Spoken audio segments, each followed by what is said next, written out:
Digital public infrastructure. Digital public infrastructure na it is a set of digital systems which order to provide the digital services அப்படின்னு சொல்லிட்டு சொல்லலாம். G20 மாநாட்டில் நம்ம இந்த digital public infrastructure எந்த அளவுக்கு ரொம்ப இம்பார்ட்டண்ட்டான ஒன்று அண்ட் தென் இப்போது இருக்கக்கூடிய இந்த ஆர்டிஃபிஷியல் இன்டெலிஜென்ஸ் ஏரால அதனுடைய ரோல் ரொம்ப க்ரூஷியலானதுன்னு சொல்லிட்டு அதை பற்றி டிஸ்கஸ் பண்ணியிருப்பாங்க.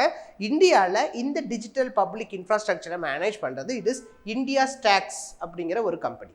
இந்தியா ஸ்டாக்ஸ் அப்படிங்கிற ஒரு ஆர்கனைசேஷன். இந்த இந்தியா ஸ்டாக்ஸை பொறுத்த வரைக்கும் we use to have a 3 different layers.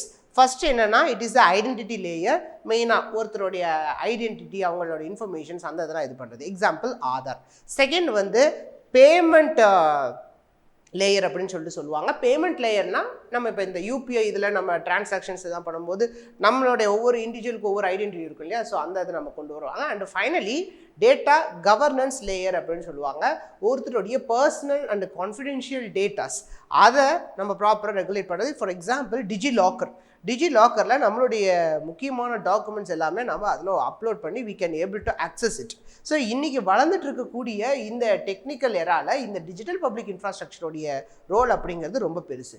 G20 virtual submit 2023 வந்து ஆக்சுவலாக என்ன இது பண்ணியிருப்பாங்கன்னா குளோபல் டிபிஐ ரெப்பாசிட்டரி, அதாவது குளோபல் லெவலில் ஒருத்தருடைய டேட்டா ப்ரொடெக்ஷன் ஃபுல் ப்ரொடெக்ஷனோட அந்த டேட்டா இது எல்லாத்தையுமே சேவ் பண்ணி இது செய்யணும் அப்படின்னு சொல்லிட்டு ஒரு இது பேசியிருப்பாங்க.